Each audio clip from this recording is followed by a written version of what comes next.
ಕಳೆದ ವರ್ಷ ಅಂದರೆ 2025 ಜುಲೈ 29ನೇ ತಾರೀಕಿಗೆ ನಮಗೆ ಪಂಚಾಯತ್ ಕಡೆಯಿಂದ ಒಂದು ಕರೆ ಬರ್ತದೆ.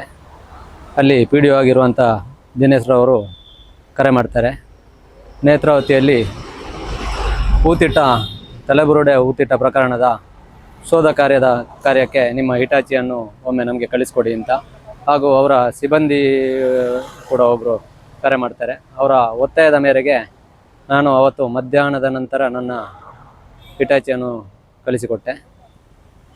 ಆದರೆ ಸತತವಾಗಿ ಸುಮಾರು 29ರಿಂದ ಆಗಸ್ಟ್ 12ನೇ ತಾರೀಕು ತನಕ ನಿರಂತರ ಅಲ್ಲಿ ಕಾರ್ಯಾಚರಣೆ ನಡೀತಾ ಇತ್ತು. ಆ ಕಾರ್ಯಾಚರಣೆಯಲ್ಲಿ ನಮ್ಮ ಹಿಟಾಚಿಯು ಸುಮಾರು ಒಂದು 10 ದಿವಸ ಕೆಲಸದಲ್ಲಿ ಕಾರ್ಯಾಚರಣೆಯಲ್ಲಿ ಪಾಲ್ಗೊಂಡಿರ್ತದೆ.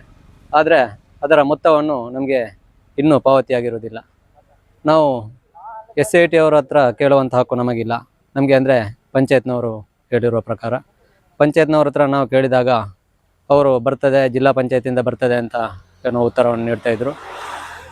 ಆದರೆ ಜಿಲ್ಲಾ ಪಂಚಾಯತ್ CS ಅವರನ್ನು ಸಂಪರ್ಕ ಮಾಡಿರುವಾಗ ನಮ್ಮ ಕಡೆಯಿಂದ ಯಾವುದೇ SITಗೆ ಸಂಬಂಧಪಟ್ಟ ಮೊತ್ತವನ್ನು ಪಾವತಿ ಮಾಡಲಿಕ್ಕೆ ಬರುವುದಿಲ್ಲ. ನಮಗೆ ಅವರಿಗೇನಾದರೂ ನಮ್ಮ ಕಡೆಯಿಂದ ಸಹಕಾರವನ್ನು ಮಾತ್ರ ನೀಡಬಹುದು.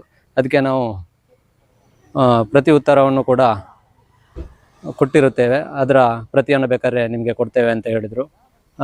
ಕೂಡಲೇ ನಾನು ಪಂಚಾಯತ್ನವರನ್ನು ಸಂಪರ್ಕ ಮಾಡಿದಾಗ ಪಂಚಾಯತ್ ಅವರು ಹೇಳ್ತಾರೆ, ಹೌದು ಅದು ಇನ್ವೆಸ್ಟಿಗೇಷನ್ ಟೀಮ್ ಅವರೇ ಕೊಡಬೇಕಂತೆ, ಅವರ ಕಡೆಯಿಂದ ನಾವು ಪ್ರಯತ್ನ ಮಾಡ್ತಾ ಇದ್ದೀವಿ, ಕೊಡ್ತಾರೆ ಅಂತ. ಆದರೆ ಇದುವರೆಗೂ ನಮಗೆ ನಾವು ಕೆಲಸ ಮಾಡಿರುವಂಥ ಮೊತ್ತ ಇನ್ನೂ ನಮಗೆ ಪಾವತಿ ಆಗಲಿಲ್ಲ. ಸುಮಾರು ನಾವು 15 ದಿವಸ ನಮ್ಮ ಗಾಡಿ ನಿಂತಿದ್ರು. ನಮ್ಮದು ಕೆಲಸ ಮಾಡಿರುವಂಥದ್ದು ಬರೀ 10 ದಿವಸ. ಆ 10 ದಿವಸದ ಮೊತ್ತ ಅಂದರೆ 71,500 ರೂಪಾಯಿ ಆಗಿರ್ತದೆ. ಅದು ಇನ್ನೂ ಪಾವತಿ ಆಗದೇ ಇರುವುದರಿಂದ ನಾನು SIT ಅವರನ್ನು ಒಮ್ಮೆ ಸಂಪರ್ಕ ಮಾಡಿದೆ, ಆಫೀಸಲ್ಲಿರುವವರನ್ನು. ಅವರು ಹೇಳಿದರು, ನವೆಂಬರ್ 15ನೇ ತಾರೀಕಿಗೆ ನಾವು ಕಳಿಸಿಕೊಟ್ಟಿದ್ದೇವೆ, ಇನ್ನೂ ಯಾಕೆ ಪಾವತಿ ಆಗಲಿಲ್ಲ ಅಂತ ನಮಗೆ ಅದರ ಬಗ್ಗೆ ಗೊತ್ತಾಗಲಿಲ್ಲ ಅನ್ನೋ ಒಂದು ಉಡಾಫೆ ಉತ್ತರವನ್ನು ನೀಡ್ತಾ ಇದ್ದಾರೆ.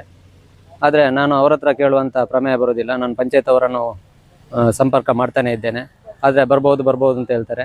ಅವತ್ತು ಇದ್ದ PDO ಅವರು ಈಗ ನಿವೃತ್ತಿ ಹೊಂದಿ ಅವರು ಕೂಡ ಇಲ್ಲ. ಆದರೂ ಅವರು ನಮ್ಮ ಜೊತೆ ಸಂಪರ್ಕ ಮಾಡ್ತಾ ಇದ್ದಾರೆ, ನಾವು ಪ್ರಯತ್ನ ಪಡ್ತಾ ಇದ್ದೇವೆ ಅಂತ ಹೇಳ್ತಿದ್ದಾರೆ. ಇದಕ್ಕೆ ಸಂಬಂಧಪಟ್ಟಂಥ ಯಾರು ಇದ್ದಾರೆ ಅವರು ಆದಷ್ಟು ಬೇಗ ನಮಗೆ ಈ ಹಣವನ್ನು ಪಾವತಿ ಮಾಡಬೇಕು ಅಂತ ನಾನು ಈ ಮೂಲಕ ಕೇಳಿಕೊಳ್ತಾ ಇದ್ದೇನೆ.